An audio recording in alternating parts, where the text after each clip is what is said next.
Okay, so somebody had asked how I embroider on 31 bags. Today I'm going to show you how to embroider on a large utility tote. I've already taken the large utility tote and turned it inside out completely. I have it setting off to the side.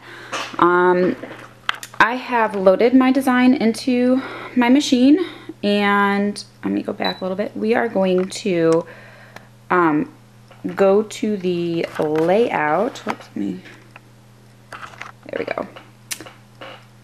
So you hit layout and you want to click on this area button. And I've already set it to the farthest bottom point, so this would be center, and you want to set it to the farthest one. This is going to show you how far down on the bag you can go. And I do have my sticky stabilizer already in here. That's the only thing I use, and I do not pin it. Okay, now, so I couldn't put the bag on and hold the camera at the same time. So what I've done is I've put the bag on, I've kind of pressed it down on the sticky stabilizer a little bit. And now this is the hard part. You really have to, this will take some time, but it's the easiest way. You kind of have to just kind of guide where center is. You might have to lift the bag up and shift it a few times to find out exactly where you want to be. Now the reason for doing all the way down to the bottom is because here you do not want this hitting this part of your machine because it'll mess up your design on your bag. So I try and do it where I've got a little bit of space, but this shows you how far down it will go and how much space you have. So you want to have a little bit of space here. I kind of try and guide this top seam right here with feeling the top of my hoop underneath. So now what I'm going to do is I'm just going to kind of adjust as to where everything's going to be. So I'm going to go back to the center. So that'll be the center. Now the top part, that's the top part. And I'm just going to keep going around to see where everything is. Now you're going to have to do it holding your bag to kind of see where you are, but you want to find the even space between this strap and where your end of your design is with your needle on all the way down. Make sure it's kind of even. I just eyeball it, and same on the other side. You kind of want to, sometimes I'll put my finger, my pinky, okay, it's about, right now it's about a pinky width apart.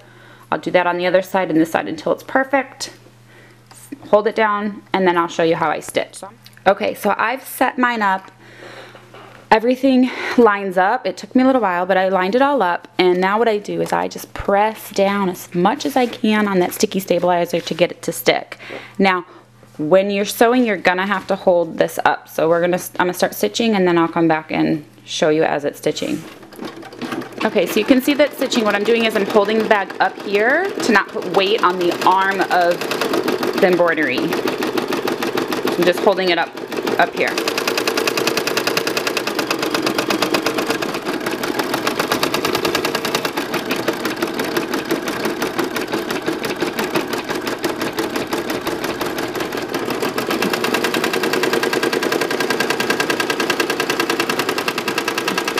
Okay, I'm on my last step, and now it's going to start way at the top of the bag, or actually the far left of the bag, but top of the hoop. And I don't like the weight of this sitting on my arm of my machine. So what I'm going to do is I'm going to hit adjust, layout, oops, sorry,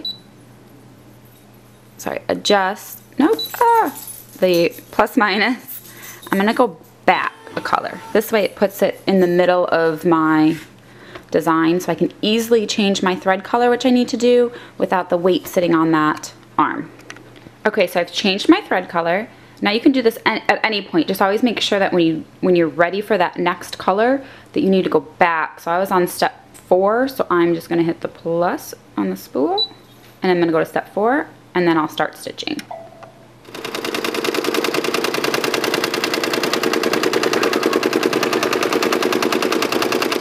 Okay, so I took it off the machine. Now all I need to do is take my hoop off and cut all my stitches, all my jump stitches, and jump stitches on this side, and you're all done.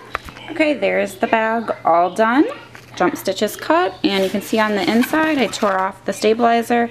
I normally just leave this. It'll eventually fall off after using and wear and tear. But everything holds up really well. So that's it. Hope you enjoyed the tutorial.